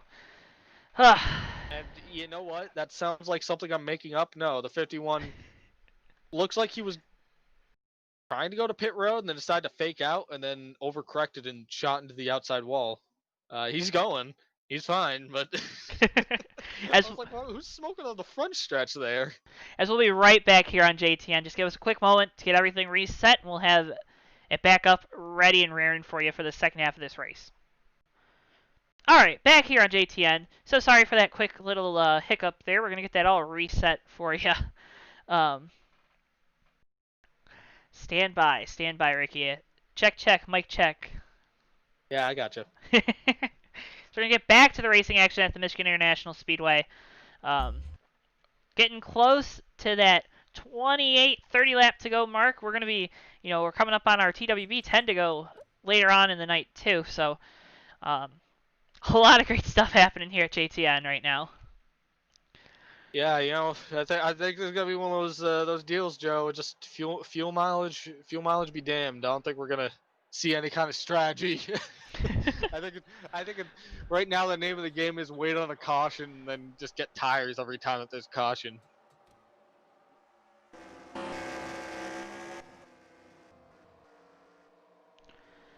As it looks like next time by we should be getting the 1 to go. So we got back really quick with the action here. Thank you for sticking around with us. And if you're watching the race replay right here on the JoeTow Network, thank you so much for understanding that quick little lap. Sometimes, you know, the way NR works with some of this stuff, you might have saw earlier, our feed blinked out for a second. When that happens, it causes the lap counting program that we use to display that graphic and the ticker to you guys. It causes that to kind of not have a fun time. So when it doesn't have a fun time, that causes us to not have a fun time here at JTN, causes you guys not to have a fun time. So luckily enough, we got a quick second to repair and fix that here for you guys. So really excited to get all that stuff back. And we should be, Ricky, big announcement. We should be moving to a new computer setup starting on Saturday night, if all things go well. Yeah, it's. I think we're gonna see a big jump on Saturday night in the track quality there. You know, right now, you know, we're always known for doing the most with the least amount of resources. Finally getting a well-deserved upgrade. And we try to give you guys the best show that we can. Mikey just sent a message to our pit road reporter, Bristol the dog. He does everything here too. You know, you said most with the least. Bristol's our producer in the truck. He's our pit reporter. He does everything for us. But sent a report saying on the radio F, as in like fail, not as in the bad word. Somehow no damage. So no damage on that 44 car after that hard hit there on pit road, or off of turn 2 with making contact with the 29 at Brian Wolf. Yeah, and it doesn't surprise me there's no damage off that. It's a bizarre area to explain the way that they made contact, but it was the 29 just got his quarter panel while he was rolling by. There was a lot of momentum up there, so it wasn't like, you know, the force wasn't exerted solely on his fender. A lot of that just got sent into spinning the car. So, you know, 44 Mikey Murata, all good to go, good to roll. Definitely think it's all part of his grand plan to come and take this race from everybody at the end. Yeah, as we're working, we're coming back to the green flag this time by resetting it like this. Matt Watkins, Cosmonite on a shoe on the front row. Robert Blockham, Darren Ingram the second on row 2. Alex Souffle and Trey Coleman, row 3. Randall Coleman, Andrew Lemke, row 4. And then Cody Luke, and I believe it was Zach Kristowski, rounding out your top 10 here, as we're going to be going back green flag racing at the Michigan International Speedway. Pace car pulls off. The cars make their way down the front straightaway. They wait, they wait, they wait. 3 times they wait for Dales. They hit the gas. Green flag's back out. We're racing once again at Michigan. Yeah, 76. Cosmo on his shoe. Yeah, you got the jump on the 15. The 15 didn't really get going on his start. Yeah, but that jump's not going to help him, as he had no support from the 88 of Darren Ingram in second. Movement Watkins to the lead going through turns 1 and 2. Yeah, here they come, coming out of turn 2. That 18 of Robert Bockham's going to wash up a little bit. The 26 of Alex Supo makes a little wiggle there. Looks like he's fine. That 18 of Bockham will be interesting how much of a factor he plays on this next run, because if we keep doing these short runs, like I said, his bread and butter seems to be saving his tires. We're not getting that opportunity just from all the cautions. Big moment there for the 14. Big moment from the 14 and the 9 car. Those two have been. Looks like it's almost like they're driving the same car tonight. Every time one gets loose, the other one does the same thing. Yeah, they got to be fighting tooth and nail right now. I don't think they got any motor damage, but they get enough body damage. It's almost like having a parachute on that car. They're making a great go of it, just plugging their way through the field here. As Darren looks, he makes a, I'm watching too. You watch the a lot of times when you have a conversation with someone, right? You're watching their body language. Another way to like kind of find out more is we see a battle for third. We're gonna go away from our battle for fifth, but battle for third here. A lot of times you can, body language is a big thing when you're talking to a person, kind of understanding where they're coming from. But when we're out here on the track, something that's it's a little similar to body language. Is watching a guy in your mirror as you're going down the straightaway. Is he pulling out a line a lot? Is he being really erratic? Um, is he always looking to the inside when he has a run? Is he pushing you some of the times? Is he getting really aggressive on your back bumper without trying to pass you? That can really tell you a lot about the mindset of the driver that's behind you or even in front of you. Yeah, absolutely. Every game has its own version of that tell. That you don't want anyone to know what you're thinking, and everything that you do kind of reflects that. So you really just gotta try to stonewall it as much as you can. But I'm seeing a lot from that 26 and that 88. A lot of these moves that they're making, very sharp movements, very quick, very decisively quick, which is telling me they're not riding around right now. They're looking for any gap that they can get at the moment to get an advantage on these guys running in front of them. Uh, it's paid off for him so far. It's going to pay off more as we go further into this race. See the 26 here of Alex Snowman took third position there while we were talking. Oh, Darren Ingram goes way to the inside of the 26 there. He's going to make it stick in turn one. I don't know if he's going to make it stick because that car gets really tight off the corner. Robert Blockham now to his outside with help from Randall Coleman. Great run, though, off the 76 of Cosmo Iona shoes. Going to stay right with him.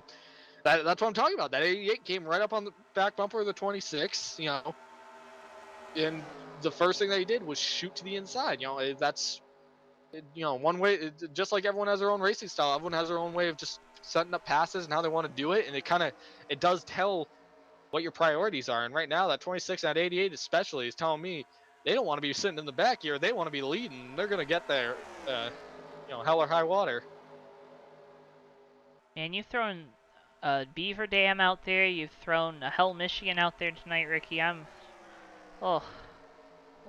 Hell Michigan is a fun place to be. There's a little ice cream shop. There's a little souvenir shop that says "Welcome to Hell." But we're not in Hell Michigan right now. We're in a pretty lucky place, the Irish Hills of Michigan, Brooklyn, Michigan, for the Michigan International Speedways. We watched the battle for third. Robert Blockham looking to the inside of Jeg. We keep saying Jeg in the comments, and that's Mr. Alex Seifert, however you pronounce his name in that 26. As we're slowing down, it looks like here. Believe we have a caution, and I think it might involve this number 36 car, Jeff Dixon, unfortunately. Yeah, it looks like the 36 of Jeff Dixon, just another big hit for that 36. Looks like he actually got contact with the 29 of Brian Wolf going through the middle of 3 and 4. It looked like Brian Wolf pushed up a little bit, caught the 36, and the 36 just shot hard right into the wall. Big hit. Tyler Stallhood gets a little bit of that. That 36 looks a little hurt now. This looks like the one that's going to not do Jeff Dixon much favors. Might be the straw that broke the camel's back. You know what, Joe?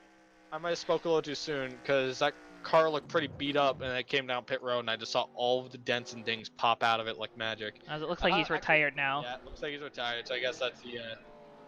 I don't blame him, man. He's been involved in almost every incident, not of his own. That time it looked like the 29 of Brian Wolf maybe got a little tight through the center, but you also saw a little warpy warp.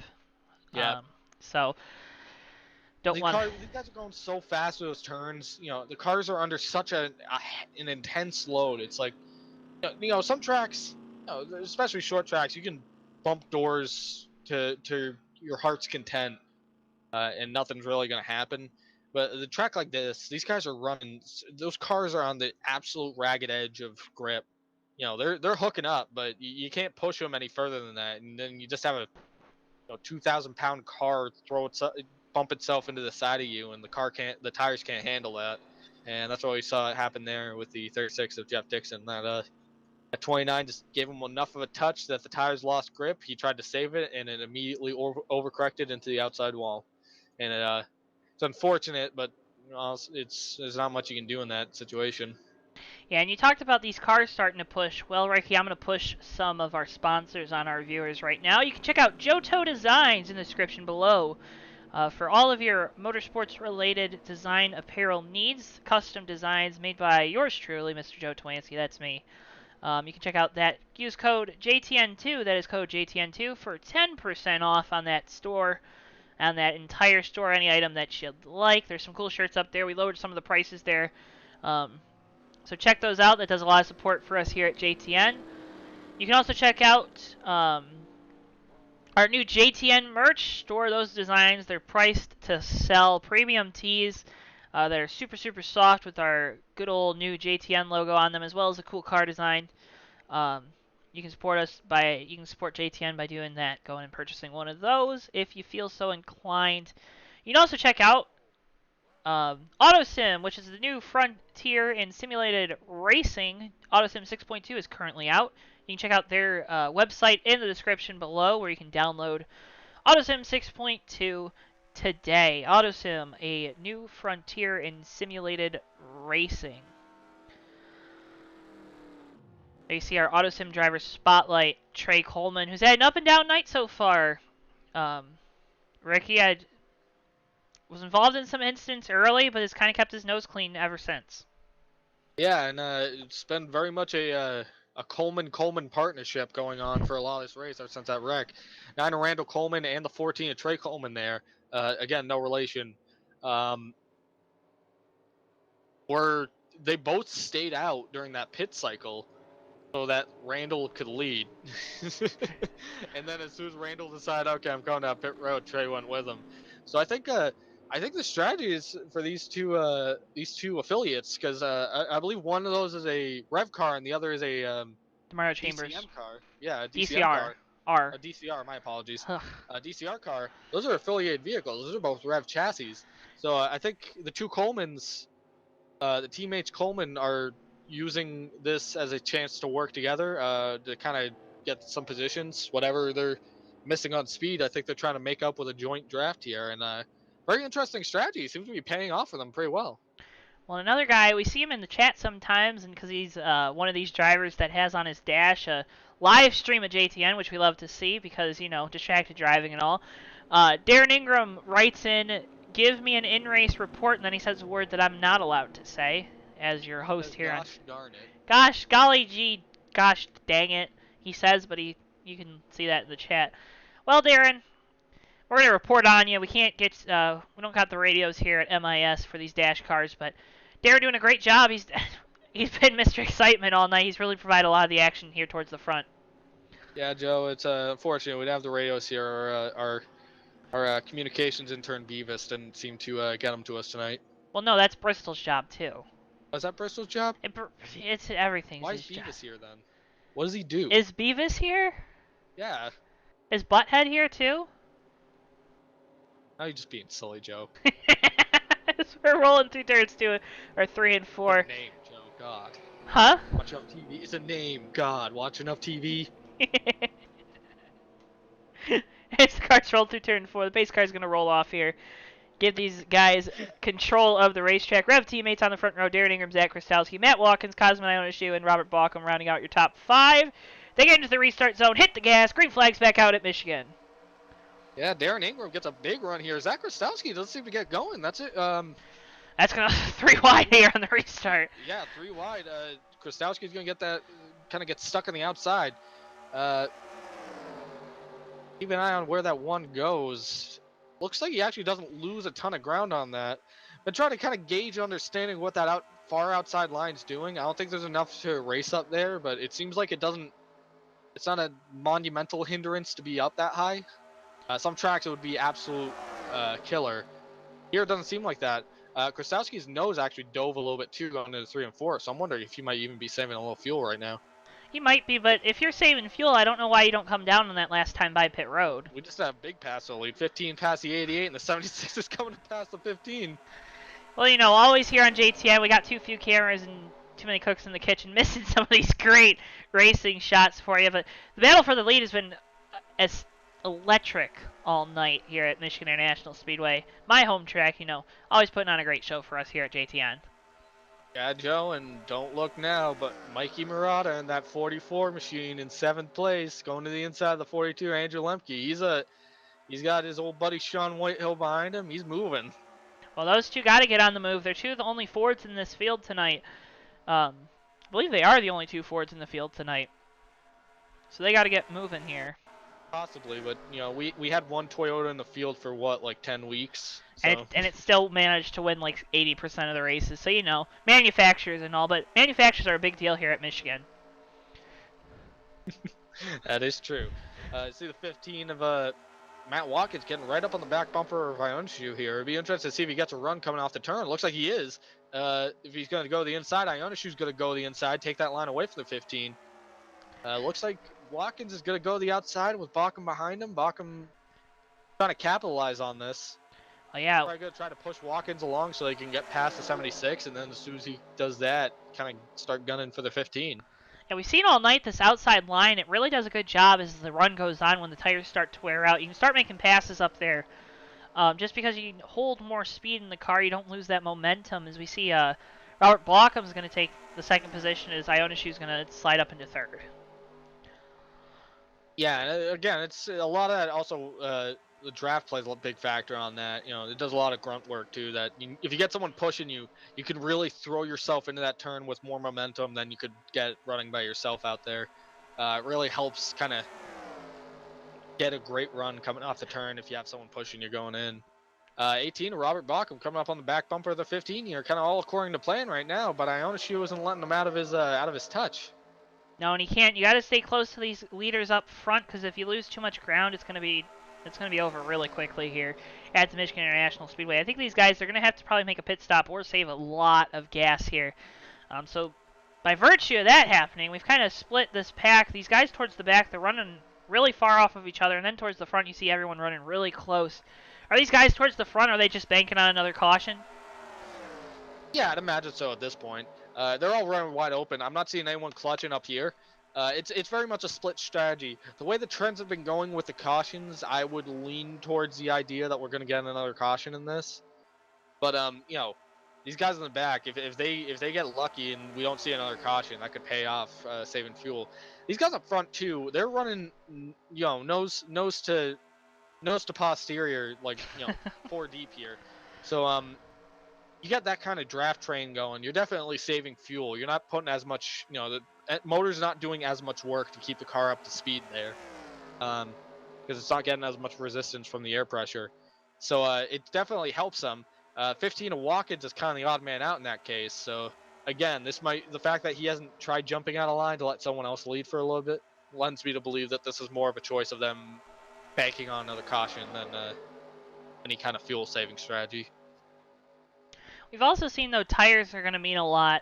If you're under the impression that you're going to have to come to pit road to, get fuel, are you also going to just come down and take 4 tires? Because we've seen the fall off be half a second, a second and a half over the course of these runs.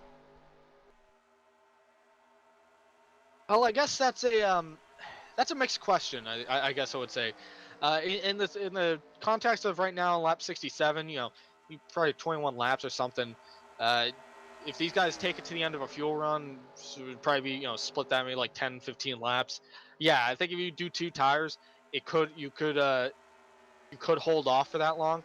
If you strategize with somebody else to take 2 tires, you could definitely hold out for that long. If you have that run going down the straightaway, that's going to help a lot with your lack of corner speed. It's not going to help you be faster than someone that's on 4 tires, but if you leapfrog them on pit road and then get a huge gap on them on the track just because you took 2 and they took 4, if you have a draft, it's going to take a lot longer for them to close that gap back up. As we've seen, these top 5 now have broken away from the rest of the field, so it's Watkins, Bauckham, Ionescu, Jagan 26, because I'm not going to say his name wrong a 1 billionth time, and then Andrew Lemke running 5th in this number 42 car. Yeah, and Andrew Lemke in this 42. I haven't seen a whole ton of them in this race, but we've seen a ton of them, but I keep seeing him kind of shuffling around mid-pack. Seems like he's been doing very much the same thing.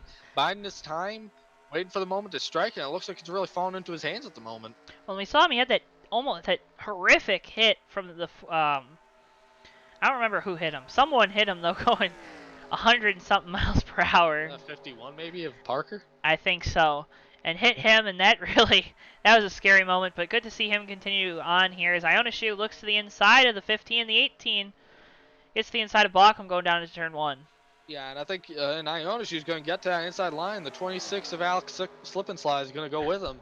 I think Ionishu, they're racing right now. Ionishu doesn't want to sit there and wait. I think if he can get, he probably knows if he can get the run on Bacham and they get side by side, Watkins can't get away from them. He doesn't have the power on his own to get away from them if they're all drafting. So if they get side by side back there, he's going to kind of fall back into their hands. Cosman might be able to sneak away that draft from Bacham and kind of get pulled by the 15 if he can get side by side with him. Yeah, as we're closing, we're at, 18 laps to go here at Michigan. 26 made contact! Oh my god. That was a huge save! And what did I just say about this playing into Lemke's hands? There you go. Now he's going to side by side with the 76 for 5th. Fourth. Oh, for 4th, my apologies. And I think Ionishu is going to need a minute to recoup after that, because I definitely would. Well, that's got to hurt those tires, too, on that 76 car. Yeah, I think so. But, the way that the 76 slid, that was the entire rear end kicked out from under the car. My concern with how these tires have been wearing is that the cars get very tight, which means they're plowing, which means that right front's taking the brunt of the abuse. Mm-hmm. So I don't think that right rear going for a little bit of a slide is going to hurt it too much. It might even help him a little bit. Yeah, as he looks to the inside. Help it rotate a little bit to counter the looseness. Mm-hmm. Because I've had that happen a lot at some of these. The caution's out. Sorry, Ricky. The caution's out here. Oh, to Tyler Stallhood, Randall Coleman. Oh! Wrecked on the back straightaway. My goodness, what happened here? Oh no. Are you getting abducted by an alien back there? Yes. Oh, oh my. Oh, Zach Rostowski's in this. Sean Whitehill's in this. God, Whitehill took a whale of a hit. Oh my. Let's try to see how this thing started. Oh boy.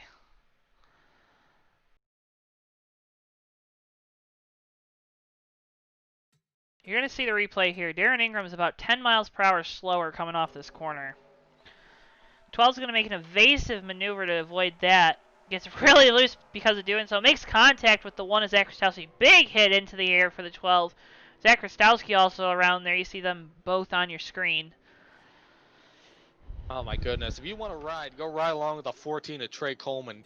It was just like the seas parted for that car. The Chevy Accessories 14 there. But yeah, my goodness. It looked like very, very similar story to earlier when Mikey Murata got spun. It looked like Darren just got very tight coming off the turn, and he had to just start letting off and really crank the wheel to keep the car off the wall. When he did that, Whitehill had to go the inside to evasive maneuvers. Everyone really had to do it, and just by virtue of having to do that, Zach Rostowski didn't have enough time to slow up, and they just got together. There you see our Autosim driver spotlight, Trey Coleman here. Yeah, you're right. The seas absolutely are going to part for him here. Gets on the brakes, does a great job of avoiding that incident. Yeah, Trey Coleman is definitely earning his thunder plates today. That was some incredible wreck avoidance by the 14 to not get caught in any of that. But, a lot of these guys came in and off pit road pretty quickly. Randall Coleman in and out. Seemed like he's got a whole ton of damage. Looks like he just went for a slide. Sean Whitehill sitting for a bit on pit road here. I think Tyler Stallhood really got the worst of that because he kind of came barreling in on that. But Rostowski's in second. Well, you know. I imagine he'll probably have to concede that position depending on what the decision is. That really was a racing incident. I don't know if you could really pin that on anyone. I wouldn't want to pin that on Krasowski just because of how quick that checkup was. The hard part is when you tell these drivers that they can start calling out racing incidents. Yeah. Magically, every incident becomes a racing incident. You know what I mean? But I think this is a good example. This is I just feel for Sean Whitehill right now. He's still on pit road. Tyler Stallhood's off pit road and in turn 4 already, fully repaired. But Sean Whitehill visibly looked like he had less damage than the 27, but he just sat there for a long time. I don't know if he's got any motor damage, but. Well, there's got to be a level 2 of kind of anger there with the 12 car Sean Whitehill. He stayed out of trouble all night, and then for something like that to happen, it looked like Darren. He was 10 miles per hour slower than Sean coming off the corner there, and that really caused the checkup to happen. I don't know what happened with the 88 car, if maybe just got tight and had to let off the gas. That's exactly what happened. As I was saying earlier, when the 44 Mikey Murata, who was also in fourth, mind you, moving up in the field, all to plan. When he spun earlier in the race, off of, I can't even remember off the who's off the nose. I think it was a 42 Lemke. It was a very similar incident. He was going through the turn. You could visibly see the car get tight, and he just had to chase it up the track and then slow way down to keep the car from just demolishing the wall. And just by proxy of having to do that, the guy behind him couldn't slow up quick enough for it, ducked to the inside as an evasive maneuver, and just hooked him a little bit. And that's exactly what happened with the 88 of Darren Ingram there. I don't think I don't think you can really pin. Like I said, I don't really think you can pin that on anyone. Darren didn't seem like he was pushing it. He just got very tight. Had to correct it. Did a great job of keeping it off the wall, and just very bad positioning, very unfortunate positioning. But not much anyone could really do in that case. I don't comfortable pinning that on anybody. Yeah, a lot of tough breaks there as we're working lap 75 of 88. Looks like Trey Coleman makes a fake out to pit road, stays out on the track. I don't know why anyone would bite on that. You'd have to be silly behind the wheel. Silly. Look at our driver's spotlight here as we're hitting lap 76, under pace laps. Trey Coleman in third place after he avoided all of that, and this is how he's rewarded. He beats everyone off pit road for third. Be interested to see how he does without Randall, because they had been working together a lot. I don't know if Trey's has a lot of damage. I don't think he's been fine on track. I just don't know if there's any aerodynamic hindrance that he has at the moment. That might be messing with how that car's getting through the turns, but I guess we'll see. No, fuel strategy's out the window now. It's all who can run the hardest in these laps. Oh, I think Trey's game just crashed. Well, I don't know about that. He just No, went way down. I think Trey is playing some of Mind those games? old mind games. Sometimes you gotta be unpredictable. Sometimes you gotta keep everyone on their toes. Well, Make them think that you're falling out or something. and you know what else is unpredictable? Our sponsor, Autosim. It's a new frontier in simulated racing. Autosim is one of the craziest things that you can find. You can check out videos about Autosim on this channel. They'll kind of show you how that simulated mode goes. You can get some random winners in Autosim, and Trey just proven the point about Autosim. If you're related to Autosim, it's just absolutely crazy. Yeah, and Joe, this is gonna be quite the slugfest here. Robert Backham, Matt Watkins, these guys have been up front all night. This is gonna be fun. Yeah, as pace car takes the hard left turn down pit road, we go down the front straightaway into the restart zone. They wait. Hit the gas. Green flag's back out here at Michigan. Big push on the inside line. Oh yeah, big bump. Yeah, the 26 Alex Subway hit the back of the 88 of Darren Ingram. He got the back of Trey Coleman, and that got into Matt Watkins. It's gonna give Watkins a big run going into one here. Definitely will help him get a leg up on Backham, be able to close the door and give Trey Coleman that inside position for second. Yeah, so the 15 of Watkins clears him. We've seen that outside line, though, gets a great run down the front, or down the straightaways here, as Jag in the 26 makes it 3 wide for the 4th position. That sends Mikey Murata way up the hill there, and he makes the pass work. Yeah, 44 doesn't lose a ton of ground, but he's gonna have to fight Andrew Lemke as he's 3 wide now with Lemke and Cosmo Ionescu. 26 of Alex Shamala going to the inside of 14 here, going into turn 1 as well for the 3rd position. Mikey Murata falling back here at the end of this race right now as Jag in the 26 making a move for 3rd on the inside of Trey Coleman. Those 2 white cars going at it here down the back straightaway.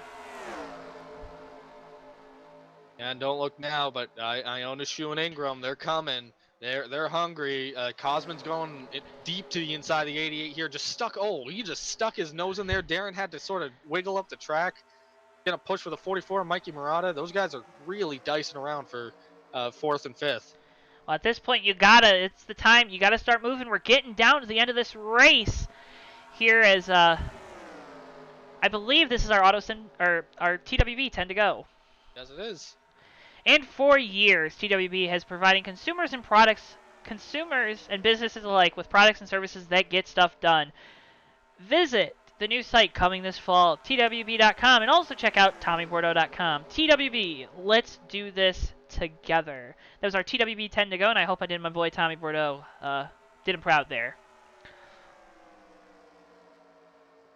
Like the entire field's kind of narrowed out into one lane here. I can only imagine this is the calm before the storm. That 88 and that 76 are probably trying to suck up that 14 so that they can get as much of a run as they can on this front three. But that 26 is coming, and he's coming quick. Yeah, we've seen Jeg do a great job all night staying out of trouble, and he continues to do that, hunting for this second place position and hopefully trying to get to the lead. But Robert Bauckham and Matt Watkins, those are the two best racers on track week in and week out. It's going to be tough to get around those guys. Yeah, but him trailing Bauckham here, that's going to really make this a little more interesting. Right now, you can see Bauckham's just sort of riding around in the draft of the 15, having that 26 there. If the 26 goes with him, he's going to get the push. He'll get a little additional push. That might be able to help him set up a pass on the 15 there a lot quicker. Don't look now. The 76 of Cosmin Ionescu just leapfrogged the 88 in the 14, both in the last lap. So he's coming quick too. Yeah, that 76 really pushing the issue right now, trying to get up to these top three so I can make a pass and try to get a podium finish here at Michigan. Like I said, those manufacturers, they really like to see good finishes here, but you'd have to pass a couple Chevys, but then get past the Toyota. So, good day for Chevy right now. Oh yeah, it's always a good day for Chevy when you race at TDR. Everyone races Chevys. There's like 3 Fords. 3 Fords, 2 Toyotas. Series. Just TDR things. As Jag makes a big move to the back bumper of the 18, but he's going to lose all that speed off the corner. We're really seeing the 18 and the 15, they do a good job of being really consistent on corner entry and then off the corners. Yeah, they've been doing a great job of that. Again, I think Bauckham might just be biding his time here, trying to see if he could set something up. Being patient, waiting for a good pass. You see, he gets a good run coming off of turn 2 here. He's actually inching a little closer to the back bumper of that 15. He might actually be trying to let Watkins burn his stuff out a little bit, try to maintain this lead as well. As we saw earlier, Bauckham really good at conserving his stuff. I don't know how much everything's going to wear on a 10-lap run, but it might play into his hands if he can force the issue a little bit. As right now the battle's for 6. Mikey Murata trying to get to the inside of Darren Ingram. He doesn't get it done as Lemke's going to get to his outside and try to make a pass for 7. And see Randall Coleman there still soldiering along in 9th. That 9's been beat up and battered around, and he's still rolling. Yeah, we're really seeing these guys, too. When they get to the outside, they're really hanging on the door of the car that's on the inside. Yes, they are. They're really... It's just... You want to use up as much of their line as you can just to mess them up. Up front here, Robert Bauckham on the absolute back door of that 15. The 26 right there with him. Well, this is getting close, Joe.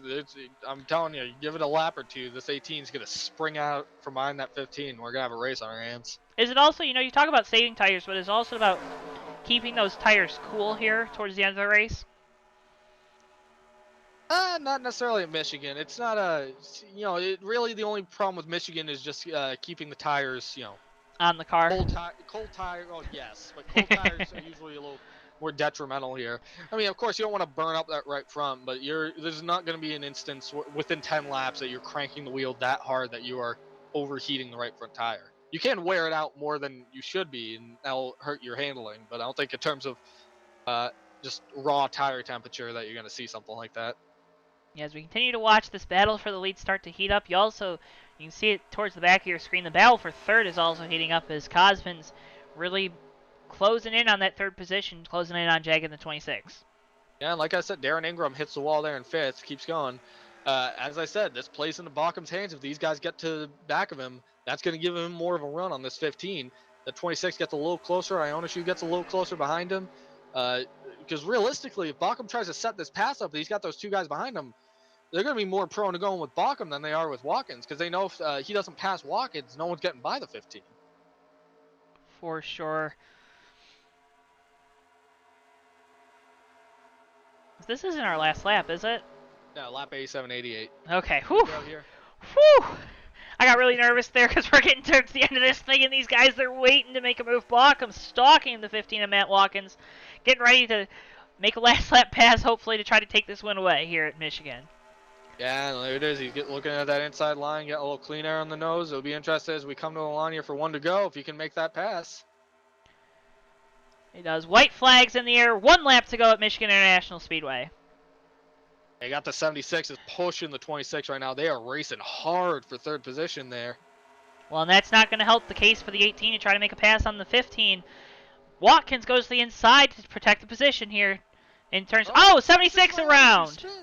We're going to continue to watch the battle for the lead here. We'll get a replay of that. Yeah, Bachman's got to throw it in deep here if he wants to shot this win. Let's see what he does. I don't think he's not going to be able to get there. Matt Watkins takes it through turns 3 and 4, smooth as butter, smooth as silk. I don't know what smooth as butter means. Matt Watkins wins at the Michigan International Speedway. What a race. What a race. Well, we saw a great... through the grass for 7th position. He is now flipping in the grass. Oh no. I think that is by design. I hope so. Oh, no. 44 just sort of aimed for the grass, come to the line. I believe that was by design. All right, we're going to get you a replay of what happened to Cosman and the 76 coming off of turn 2 here on the last lap.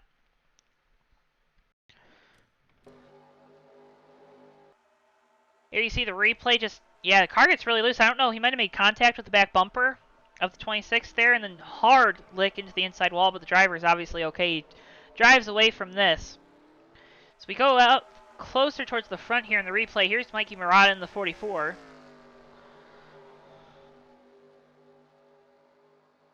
See what happened with him. I think he just dives it into the sand through the grass.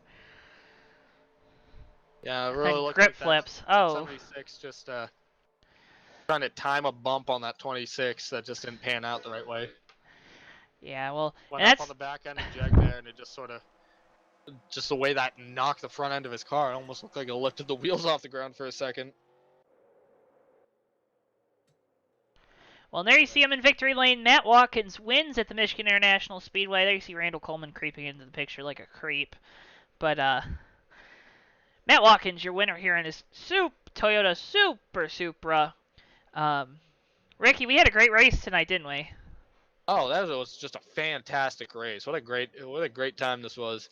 We saw everything. We saw racing. We saw a little strategy. We saw wrecks. It's just I gotta say I wasn't sure what we were expecting from this Michigan coming into it, but I gotta say I'm a fan. Yeah, I think the idea here was to get us into a new Michigan International Speedway because the race in June for at least the Cup Series here at TDR wasn't the greatest. So they wanted to get a new track out here, but yeah, it was a great race. We saw some wrecks. We saw some great racing for the lead. We heard aliens during the race that might or might not have caused some of these incidents, and we're just so happy that everyone decided to tune in tonight, took the time to watch us here on JTN. It means the world to me seeing all these views going up and up and up every single week as we continue to grow our brand here at JTN.